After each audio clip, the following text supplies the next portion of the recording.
Greetings, ladies and gentlemen, and welcome to this latest rendition of Tales from Outer Space.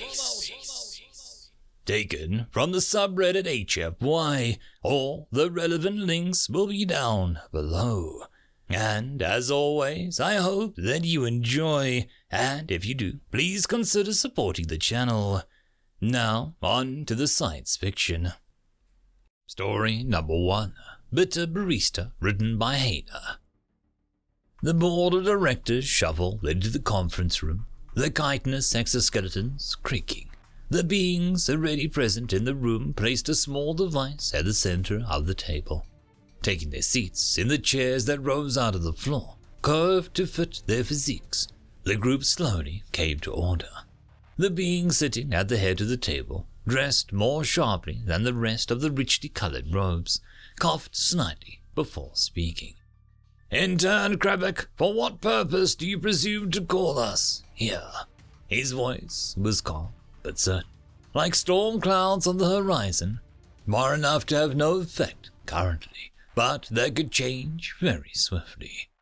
The intern coughed, a meek, slightly terrified sound. "As you may know, I was brought into this company to study other species that might partake in our services, as caffeine is a valuable commodity. I also know that you enjoy spending as little money as possible in the upkeep of your very profitable business, thus putting more money in all of our pockets." The board nodded collectively, always eager to entertain an idea that would bring them more wealth. "Well, Krebeck continued, my idea may be quite drastic, but I suggest we start hiring outside of our own species to run our establishments." He quickly held up one of his forearms to quell the outrage he knew that would be coming. "I'm not referring to the completely replacing the workforce with others, merely placing another species on the more, intense shifts to increase productivity. One race in particular, actually." The well-dressed bee at the head of the table sat up straighter in his chair. "I am assuming you have a race in mind, intern." "Krebeck, sir, and yes, please observe." With one three-fingered hand, Krebeck reached out and tapped the center of the device placed on the table. Instantly, a still image appeared in the air above it, depicting the inside of a caffeine shop, with what appeared to be two fleshy, nigh hairless creatures manning the registers. Humans are remarkably adaptable, as you all well know. This recording was taken during what seems to be the morning rush at this particular establishment. Please continue observing. Several minutes passed, with the two humans going about the various tasks. Cleaning this, restocking that, serving the occasional customer. The board was quickly becoming, bored. Two more humans, both of them female, with what could be considered attractive faces, entered the establishment and walked behind the counter, throwing on aprons, as they were called, and began to work. And soon enough, the entire lobby of the establishment was flooded with patrons from a large number of species, all seeking the delicious, energy-giving caffeine. The human making the most popular medium of the substance, drinks, as churning out beverages at a pace that would make the most dexterous species blush, including those physically did not have the ability to do so. The board watched in rapt attention as the human dumped scalding hot water all over his arm. Surely, this human would scream in agony and would have to be taken away from his position in order to recover. Much to their surprise and mild horror, the man simply bared his teeth, wiped off most of the water, and continued making drinks, his arm still steaming from the heat. The human taking orders was moving with an almost mechanical efficiency, pausing only briefly to ensure her co-worker was okay before smoothly greeting the next customer, suggesting a telepathic link of some type between the co-workers. She smiled a wide, genuine smile as an Avec woman, a species known for their shrill, blood-curdling loud voices, screamed at her for not attending to her needs sooner. The human female continued smiling, gave the Avec a discount, and swiftly moved to the next customer. The board was it all. As you can see, Kravek began, breaking through their glassy stares, humans can withstand a wide variety of punishments, while still maintaining their effectiveness while under extreme duress. I'll now show you one of our own species, after a similar shift. Kravek tapped a smaller button on the side of the device, and the image of the two humans working dispersed, quickly replaced by another. A crack, one of their own kind, was huddled in the back room of a popular caffeine joint, the uniform soaked with various fluids. The poor creature was curled up, rocking back and forth, attempting to calm himself. Another press of the button, and the traumatized crack was gone, replaced with the smooth efficiency of the humans once more.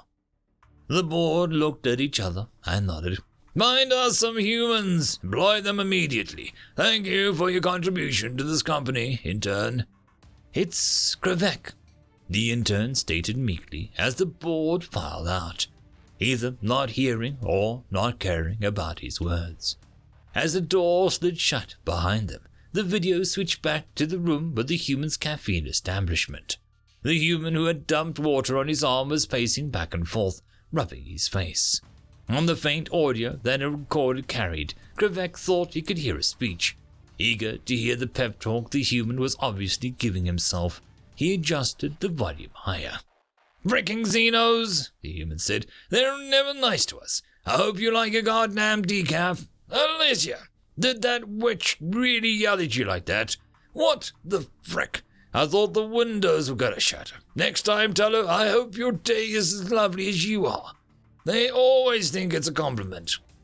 Soon enough, another human, which he assumed was Alyssa, joined him in the back room. The male looking her and gave a smile. If it wasn't for all the free drinks we get and all the booze I have at home, I'd probably go on a killing spree. It would start here. Much to his horror, the female nodded in agreement. Oh dear, stated Kravek. End of story. Story number 2. Send for an Aussie, written by Hayal S810. To Al of the house of Oneshot ran a worried paw through his whiskers. He was a very anxious elf. He was the first of his house to be given the responsibility of overseeing a new colony on behalf of his lordship, Premier Archduke Lalot McCarm Fassut of the house Taltham Crev, and things could not have gone worse.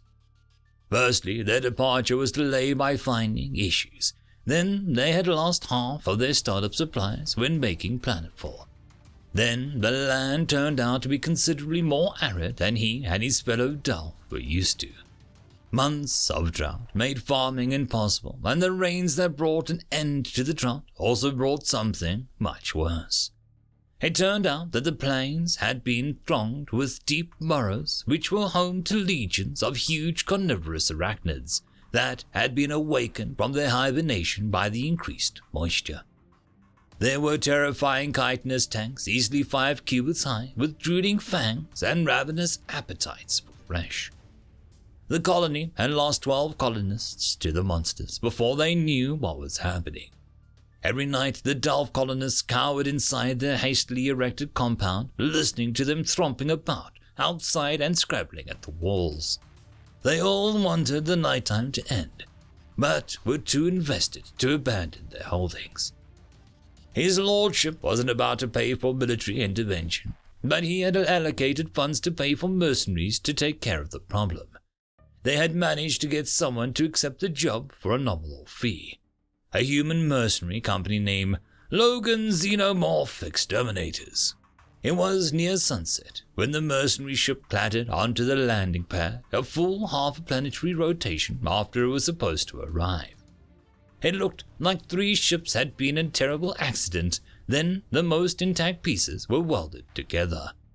Out of the flying scrap heap hopped a ragged-looking ape wearing dirty, sweat-stained coveralls. "Good day, cobber!" The mercenary bared its teeth. "Name's Logan. I hear you fellas got a bug problem. Well, no worries. I'll take care of it." To his dismay, Ta'al experienced the added concern that his translator might have malfunctioned. Yes? Are you here to kill the arachnids?" "Well, I ain't here to fuck the spiders, mate. I'll just load up the shotty and take a gander. Logan opened up the hatch other side of his ship and extracted an ugly-looking firearm. You dongos better not welch on me. As the sun faded behind the horizon and the darkness fell across the plains, the ground seemed to move. It was the swarms of arachnids emerging to bring terror to the night once again. Ta'al froze. He couldn't believe he'd been so negligent to be outside the compound so late in the day. As if scenting prey, the monstrous creatures stamped towards them. They were already so close that he could see the venom dripping from their jaws. Logan saw them coming too. Ah, bloody hell, mate, he laughed while putting the gun back into his compartment and withdrawing a long, flat club. I thought you said they were big. End of story. And that, my friends, concludes this video. I hope that you enjoyed, and if you do, please consider supporting the author, even by popping over and leaving a thumbs up or a nice comment, just to show your appreciation for the story. However, if you wish to support this channel, there are links down below which will help immensely. I will see you all in the next one, and until then, I hope that you have a fantastic day. Cheers.